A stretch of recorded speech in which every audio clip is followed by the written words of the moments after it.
¿Te has preguntado cómo es realmente vivir y trabajar en Europa como nómada digital o como migrante? En este video te voy a contar mi experiencia personal viviendo en Portugal y contándote todos los detalles y opciones de migración, las ventajas, desventajas, retos y cómo puedes hacerlo tú si es que es una de las cosas que estás buscando.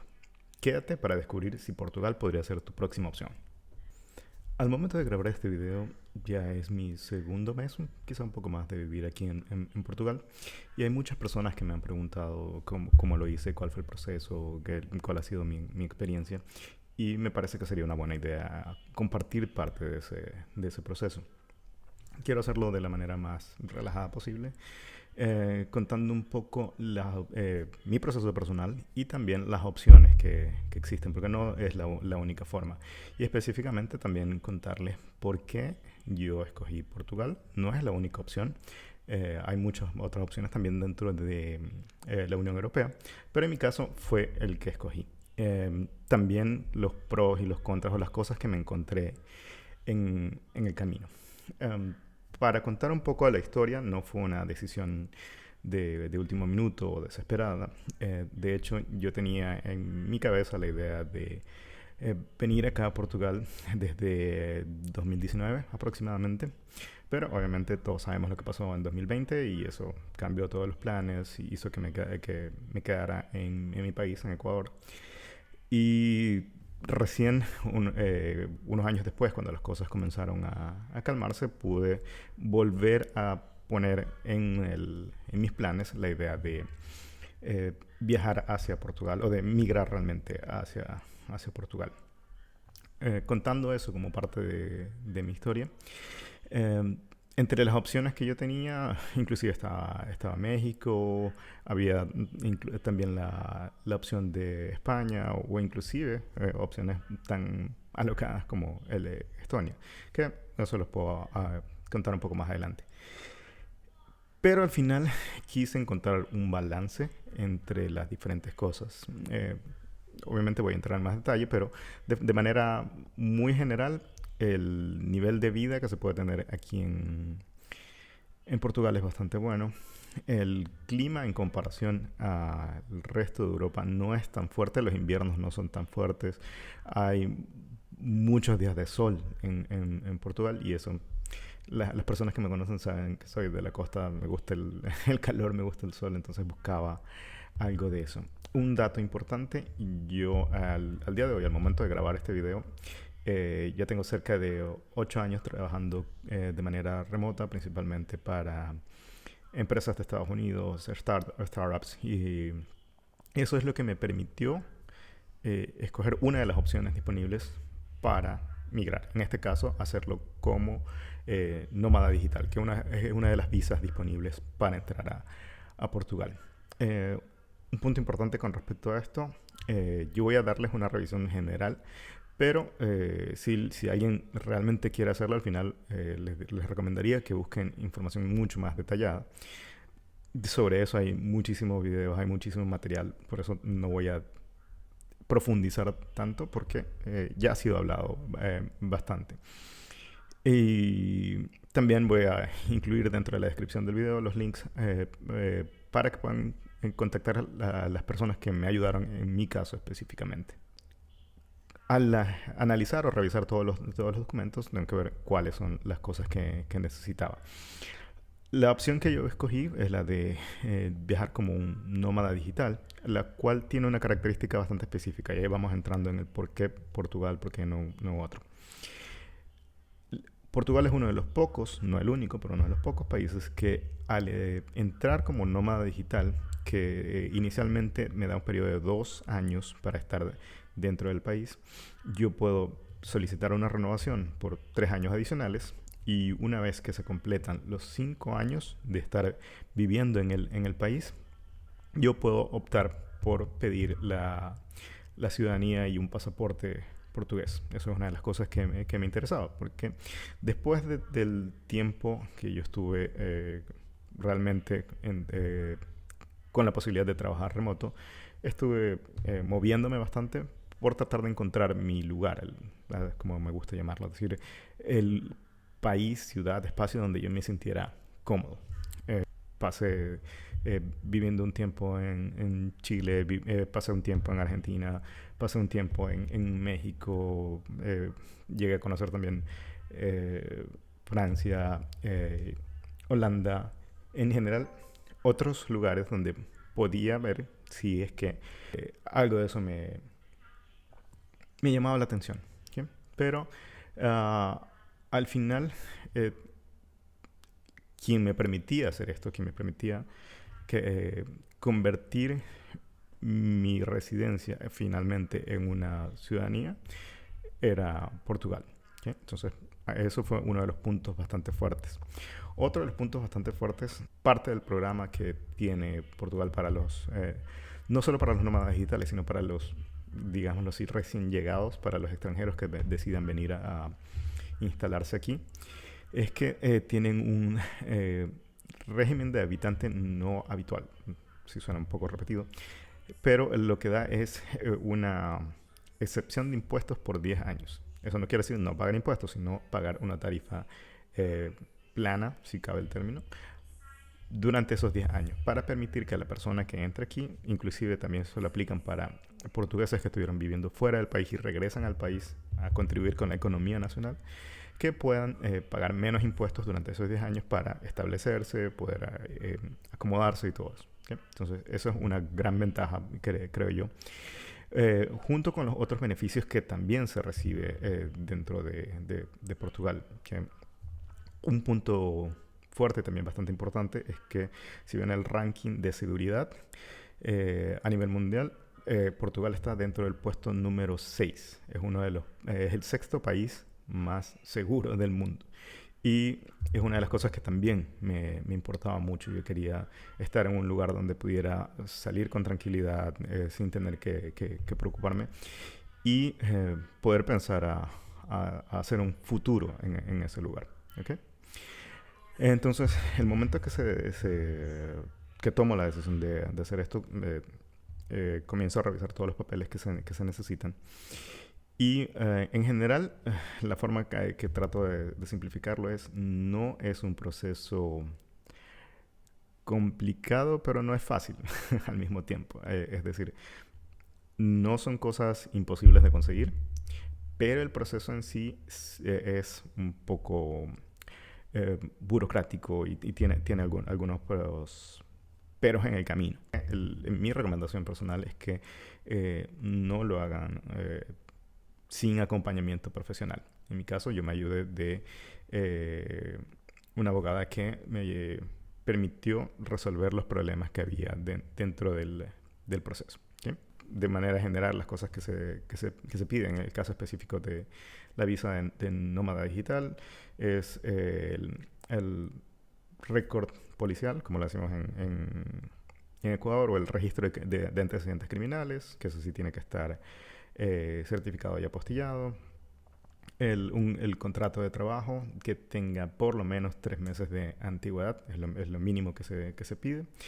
Y los 3 últimos roles de pagos, o los pay slips, como dicen los gringos, donde se demuestre que por lo menos ganas 4 veces el sueldo mínimo. El sueldo mínimo aquí en Portugal, si mal no recuerdo, estaba cerca de los 820. Cuando apliqué estaba un poco más bajo. Pero redondeando un poco el número, es entre 3.300 euros al mes, más o menos, es lo que se tiene que demostrar. Específicamente como nómada digital.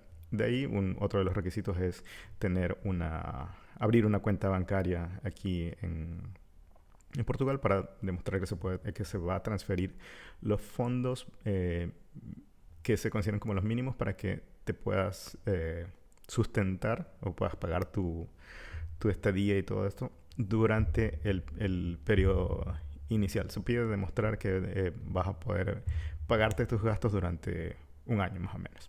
Entonces, si se fijan, no es algo súper complicado, pero necesita su planificación, necesita su tiempo. Entonces, no es algo de la noche a la mañana. Y para estas cosas sí se necesitaba el apoyo, por ejemplo, de un abogado, porque en este caso es el abogado el que con un poder, se acercaba al banco y podía abrir la cuenta. Otra de las cosas súper importantes, piden obtener el NIF, que es el número de identificación fiscal.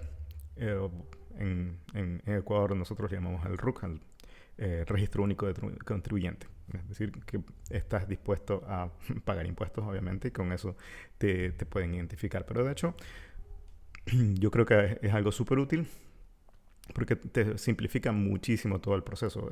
Una vez ya dentro del país, todo funciona en base a ese identificador. Si quieres facturar, si quieres alquilar algo, si quieres inscribirte al gimnasio, inclusive te piden el NIF. Entonces es algo súper útil y súper importante tenerlo antes.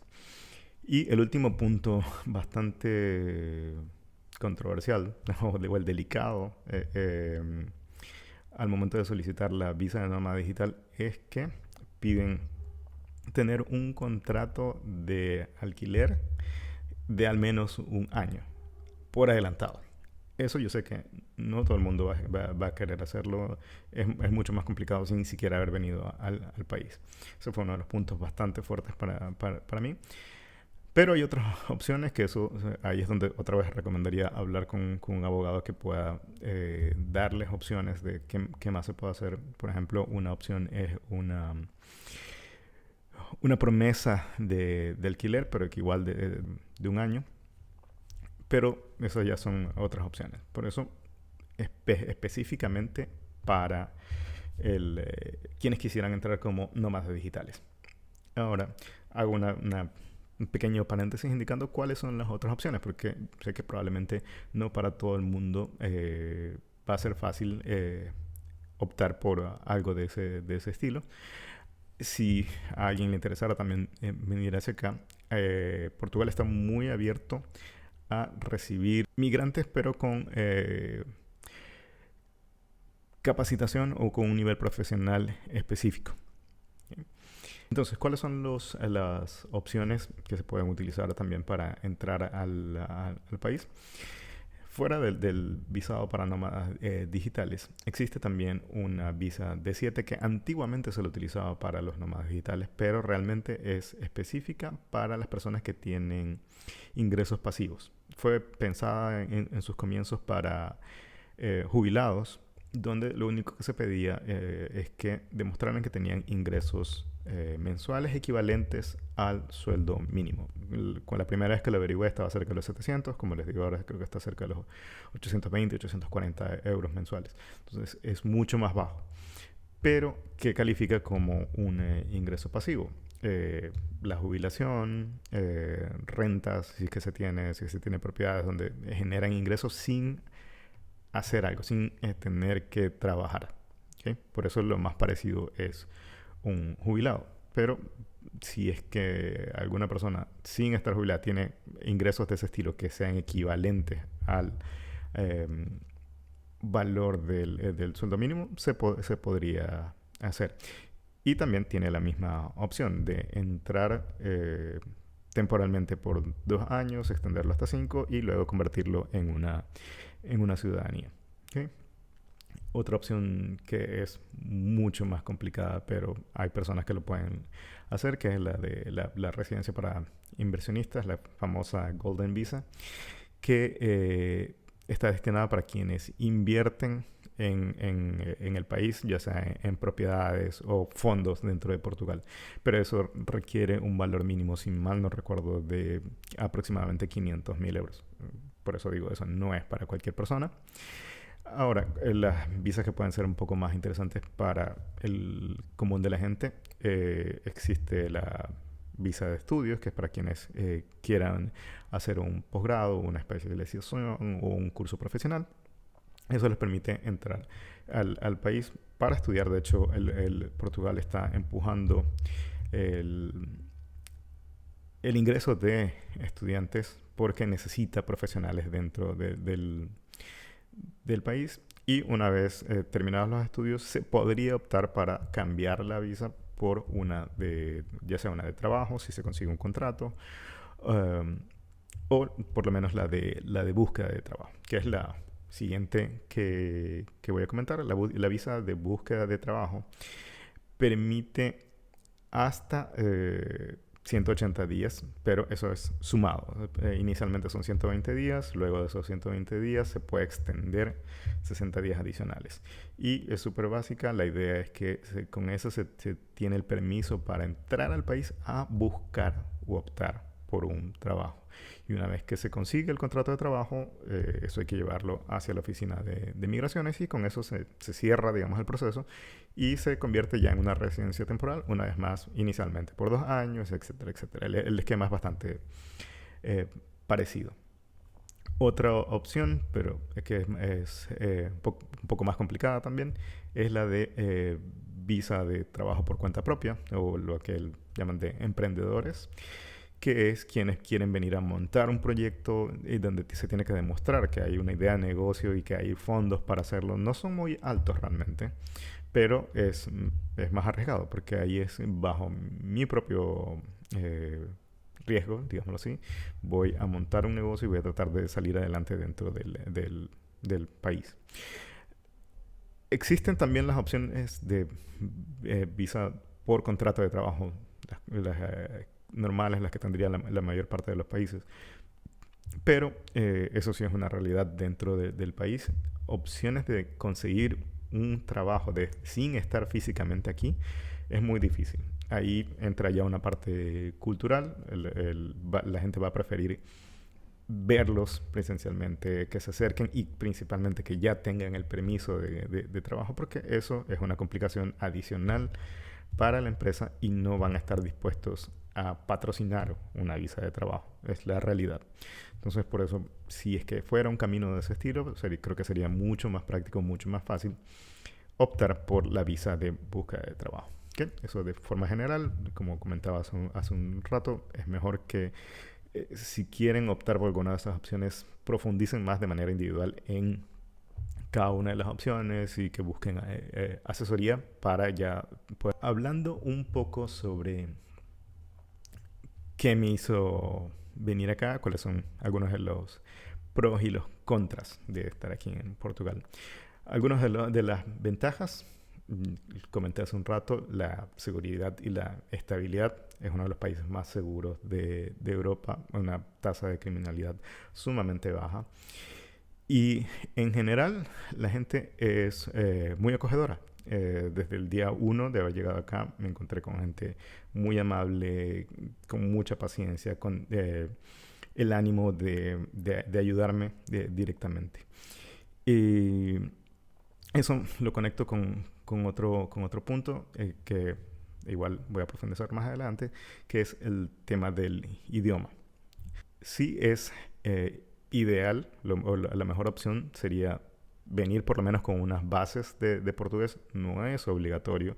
De hecho, si buscan en los anuncios de trabajo que hay en Portugal, Portugal es un país que tiene una economía muy conectada al turismo, entonces tienen un alto nivel de inglés como país. Entonces mucha gente aquí habla muy buen nivel tiene un muy buen nivel de inglés.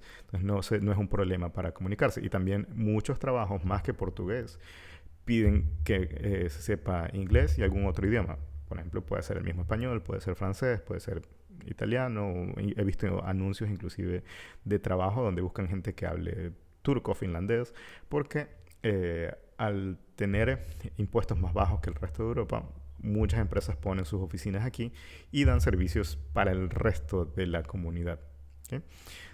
Pero sí es una ventaja el llegar hablando por lo menos algo de portugués. En mi caso, ahí hablando de mi experiencia, entre los primeros días tuve que ir a la empresa de agua potable, a la empresa de electricidad, a conseguir el contrato de teléfono, de internet, cosas así, que si no hubiera tenido por lo menos alguna base, hubiera sido más complicado. Por más de que el español y el portugués sean idiomas hermanos, tiene su diferencia importante. Y también algo que no sé si mucha gente sepa, pero hay también una diferencia importante entre el portugués europeo y el portugués de Brasil.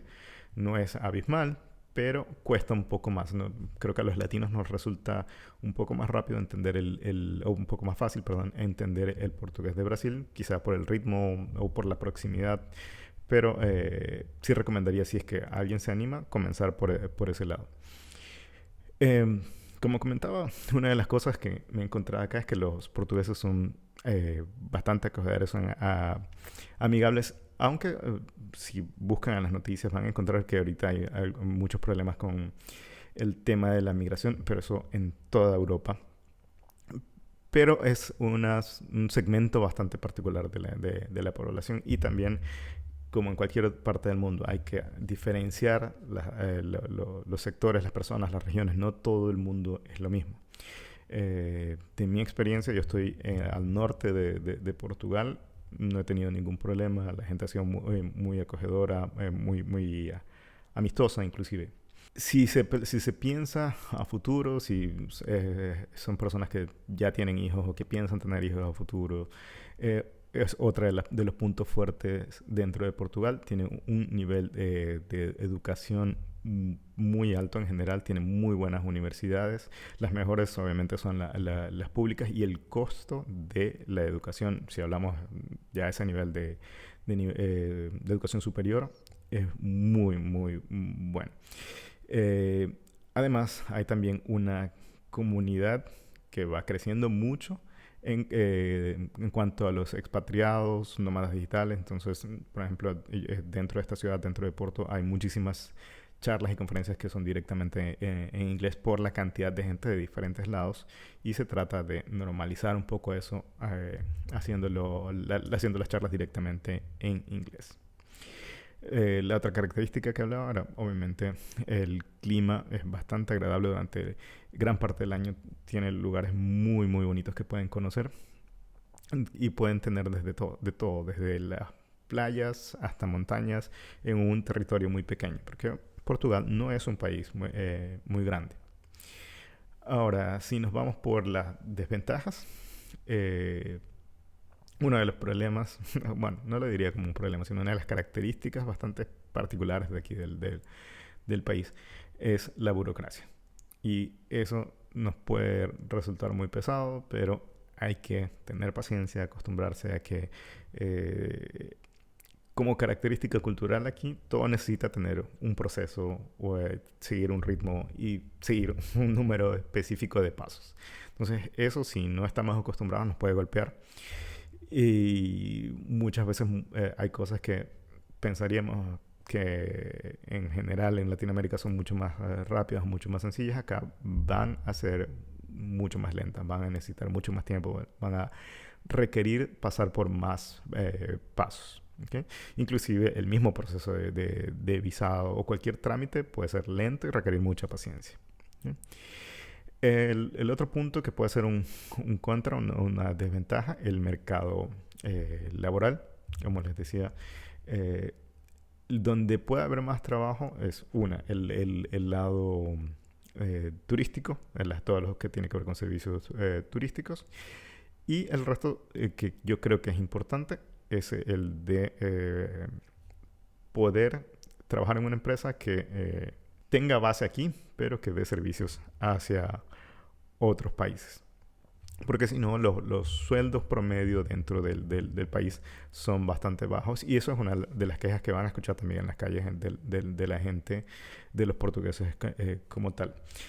Al hablar de esto, mucho de lo que se está buscando, de lo que se quiere recibir ahí sí para trabajo local, donde hay más oportunidades, es principalmente talento técnico. Y ahí se abren muchas puertas para las personas que tengan ese perfil y que quieran migrar en general hacia Europa. En este caso estoy hablando específicamente de Portugal, pero también, por nombrar algunos, está Alemania, está Holanda, está el mismo Francia, donde se trata de llevar migrantes, pero con un perfil profesional específico. La forma más fácil describir eso de ahí son en las áreas técnicas, en las de STEM, o que son conocidas como la ciencia, tecnología, ingeniería y matemáticas. Son las carreras que más se buscan. No quiere decir que no haya opciones dentro de otras áreas, pero esas son las que probablemente tienen salida mucho más rápida. Por ejemplo, como todo lo que es TI, tecnologías de información, programadores, desarrolladores, ingenieros de software, científicos de datos, todo eso pueden buscar en internet. Hay muchísimas ofertas para gente que quiera trabajar aquí y muy probablemente dando servicios a otros países, ya sea de la Unión Europea o inclusive de Estados Unidos. Otra de las áreas es el área de ingeniería, ingenieros civiles, ingenieros industriales, ingenieros eléctricos, ingenieros mecánicos. Todo eso también tiene una muy buena salida. Otra área muy importante es el de la salud, y eso también lo pude ver en otras partes de Europa. Hay una escasez muy grande de profesionales en el área médica. Obviamente ese no es tan sencillo porque hay que convalidar títulos, hay que tener licencias profesionales. Eso es un poco más laborioso, pero vale la pena una vez que lo logren. Otra de las áreas es ciencia de investigación, ya sea investigadores en biotecnología o ciencias ambientales, ese tipo de cosas, y todo lo que tenga que ver con energías renovables, que por ese lado también un punto importante. Portugal es uno de los países de la Unión Europea donde la producción de electricidad ya se considera 100% en base a energías renovables y tiene un costo bastante asequible. ¿Okay? Otro punto importante con respecto al mudarse de país, obviamente, es el tema de los gastos. Cómo resolver o cómo saber si voy a poder mantenerme, por ejemplo, si es el caso de la visa de búsqueda de trabajo, cuánto dinero voy a necesitar para poder estar bien hasta conseguir un trabajo. De manera rápida les puedo decir que el costo de vida de Portugal en comparación al resto de Europa es bastante bajo, pero eso también va asociado a que los salarios no son muy altos. Pero solo como tema anecdótico, algún día tomé un taxi y justamente el conductor era un señor brasileño, conversamos un rato, y una de las cosas que él decía es que él comparaba su sueldo aquí en Portugal contra su sueldo en Brasil, y él decía que a pesar de que era probablemente igual o la misma cantidad de dinero que recibía aquí contra lo que recibía allá, pero él sentía que su dinero aquí le rendía más. Y eso sí es algo que también he podido confirmar. Se puede comprar mejores cosas o se puede tener una muy buena calidad de vida con un nivel de gastos bastante aceptable. Dentro de la descripción del video voy a ponerles una página que a mí me parece bastante interesante, se llama Numbeo, que les permite escoger 2 ciudades y poder comparar el nivel de gastos. Obviamente todo esto es relativo porque es información suministrada por los mismos usuarios de la plataforma. Entonces no va a ser así de exacto, pero por lo menos permite tener una idea de si yo les digo, ok, dentro de esta ciudad donde estoy viviendo actualmente gasto aproximadamente esta cantidad, ¿cuánto necesitaría para poder vivir en la otra ciudad que quiero comparar? Por ejemplo, en este caso yo estoy utilizando mi ciudad natal, que es Guayaquil, contra la ciudad donde estoy viviendo ahora, que es Porto. Y, por ejemplo, dice que para una comida barata dentro de un restaurante en Guayaquil puede ser $3. No estoy tan seguro de si eso es cierto todavía, o por lo menos de buena calidad. Creo que es difícil que sea realmente $3. Pero también del otro lado, dice que en Porto una comida barata en un restaurante es de 10 euros, lo cual no es cierto. Aquí sí se puede conseguir comida entre los 4 hasta 6 euros muy buena. Entonces, por eso digo, hay que tomarlo con pinzas o, como dicen por ahí, con un grano de sal, porque no es tan exacto, pero por lo menos me da una referencia. Cosas comunes como, yo qué sé, ir a comer al McDonald's, eso sí probablemente por ser una cadena más estandarizada va a ser casi lo mismo en cualquiera de los dos países, lo cual también me hace pensar en una característica muy particular, específicamente ahí sí de mi ciudad o mi país de origen, porque no mucha gente sabe que el Ecuador está dolarizado desde el año 1999. Entonces no tenemos una moneda propia nosotros tenemos el dólar americano. Entonces eso hizo que todos nuestros valores se cambiaran y comparados contra el resto de Latinoamérica, Ecuador es un país bastante caro por ese simple hecho de estar dolarizado. Por eso la comparación. Por ejemplo, aquí también hacen la comparación de una cerveza local que en Ecuador cueste $3 y que en Puerto cueste 3.16. No, realmente hay cosas mucho más baratas en ambos países, pero otra vez da una idea. Una cosa curiosa, simplemente por el dato, es que probablemente aquí sí es uno de los pocos países donde el agua va a ser igual o más barata que el vino. Pero en general, si revisan, como les decía, les voy a poner el link en la descripción. Si revisan los precios, son bastante asequibles y se puede tener un nivel de gastos bastante manejable. Y les recomendaría, dependiendo de dónde estén viendo este video, que pongan su ciudad y lo comparen, pero una vez más, que no lo tomen como algo fijo, sino simplemente como un punto de referencia para poder planificar a futuro. Inclusive el tema de ropa. Y, un punto importante también aquí, siempre suele haber muchas ofertas. Una vez dicho esto, algo que sí me interesa mucho recalcar es que no es una cosa de la noche a la mañana al decir me voy a ir hacia otro país, y que también hay que tener súper en claro que va a ser un proceso de adaptación, ¿okay? Que necesitamos cambiar mucho de nuestra estructura mental para poder hacer un cambio de costumbres principalmente, porque no vamos a tener las mismas cosas, no vamos a poder hacer las mismas cosas, pero vamos a poder hacer otras totalmente diferentes.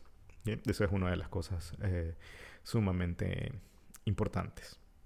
Entonces, si tenemos eso claro, va a hacer que el proceso sea mucho más sencillo y que podamos disfrutar mucho más del proceso y del camino que eso representa. También me preguntaban costos aproximados de un proceso como este. Igual, como les decía, voy a poner el link de la persona que me ayuda, la abogada que me ayudó a hacer esto. No podría darles un valor exacto porque asumo que va a depender un poco de la situación o si han cambiado los valores con el tiempo.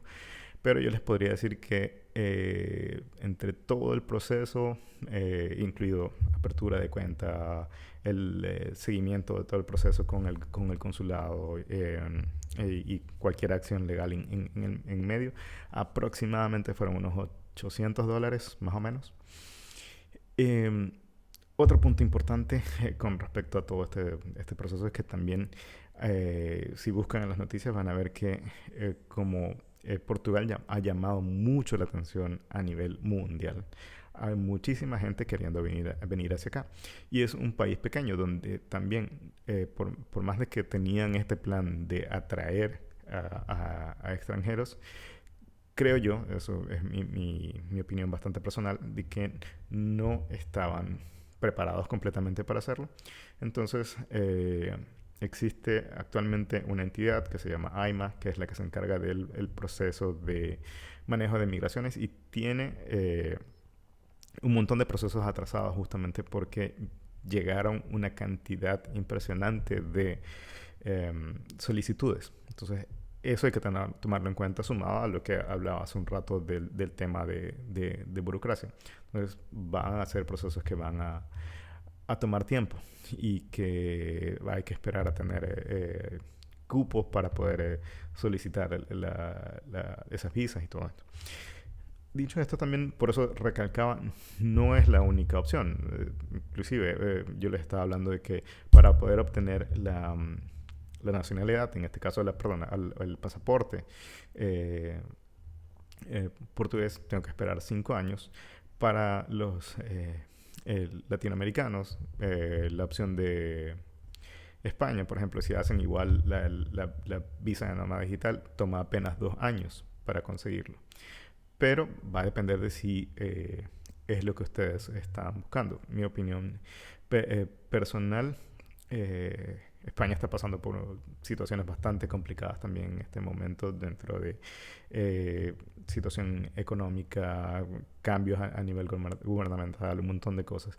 O si lo trato de simplificar, realmente el mundo entero está pasando por la era post-COVID, más conflictos armados, partiendo con el de Ucrania y Rusia, que si bien parecieran cosas aisladas, realmente todo influye al mundo entero. Entonces, eso hizo que yo no considerara específicamente a España. Y también lo tomaría como si alguien está pensando en ir para España y quiere buscar trabajo, va a ser mucho más complicado.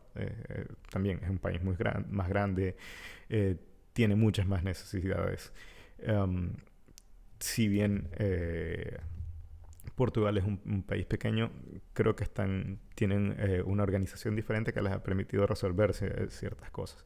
Pero hay otras opciones, por ejemplo, a nivel de profesionales que están buscando también estas áreas técnicas, como comenté antes. Alemania es uno de los súper fuertes, simplemente que en ese caso, obviamente, se va a necesitar en algún punto el manejar un buen nivel de alemán.